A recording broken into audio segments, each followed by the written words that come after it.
നമ്മുടെ രേണു കട്ട കലിപ്പിലാണ്. കാര്യം മറ്റൊന്നുമല്ല. ഇന്ന് രാവിലത്തെ മോർണിംഗ് ടാസ്കില് ഓമന പേരിടാൻ പറഞ്ഞല്ലോ. ഇഷ്ടമുള്ള ആളിനൊരു പേര്, ഇഷ്ടമല്ലാത്ത ഒരാളിനൊരു പേര്. രേണു ഇഷ്ടമല്ലാത്ത ആളിനിട്ട പേര്, അതായത് ഇഷ്ടമല്ല എന്ന് പറഞ്ഞത് അക്ബറിനെയാണ്. അക്ബറിന് കൊടുത്ത പേര് വേട്ടപ്പട്ടി എന്നാണ്. അക്ബർ തിരിച്ചു വന്നിട്ട് ഇഷ്ടമല്ലാത്ത ആള് എന്ന് രേണുവിനെയാണ് പറഞ്ഞത്. എന്നിട്ട് കൊടുത്ത പേര് സെപ്റ്റിക് ടാങ്ക് എന്നാണ്.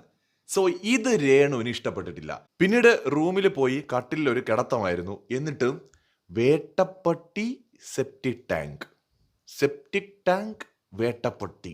ഓഫ്, കലിപ്പ് തീരണില്ലല്ല എന്ന് പറഞ്ഞ് പല്ലൊക്കെ അങ്ങോട്ട് കടിച്ച് കൈ രണ്ടും പൊക്കി കട്ടിലിൽ 4 അടിയൊക്കെ അടിച്ചിട്ട് കലിപ്പ് കയറ്റി കിടക്കുകയാണ് നമ്മുടെ രേണു. രേണുവിന് ഒട്ടും ഇഷ്ടപ്പെട്ടിട്ടില്ല അങ്ങനെ സെപ്റ്റിക് ടാങ്ക് എന്ന് വിളിച്ചത്. പക്ഷെ രേണു വിളിച്ച വേട്ടപ്പട്ടിയും അത്ര നല്ല പേരൊന്നും അല്ലല്ലോ. അതായത് അക്ബറിനെയാണ് രേണു വിളിച്ചത് വേട്ടപ്പട്ടി എന്ന്. അതും തേനും പാലും ഒഴുക്കുന്ന പേരൊന്നും അല്ലല്ലോ. അതും ഒരു മോശം വാക്ക് തന്നെയാണ്. അപ്പൊ അതുകൊണ്ട് സെപ്റ്റിക് ടാങ്ക് എന്നുള്ള വിളിയെ ആ ഒരു സ്പിരിറ്റിൽ അങ്ങ് എടുക്കുക, അല്ലാതെ അതിനെ പേഴ്സണലായിട്ട് എടുക്കേണ്ട കാര്യമൊന്നുമില്ല. അതാ ടാസ്കിന്റെ ഭാഗമാണ്. രേണു അങ്ങോട്ട് ഒന്ന് കൊടുത്തപ്പോൾ അത് ഇരട്ടിയായിട്ട് അക്ബർ തിരിച്ചു തന്നു എന്ന് വിചാരിക്കുന്നില്ല നല്ലത്. കൂടുതൽ അപ്ഡേറ്റുകളുമായി വീണ്ടും വരാം.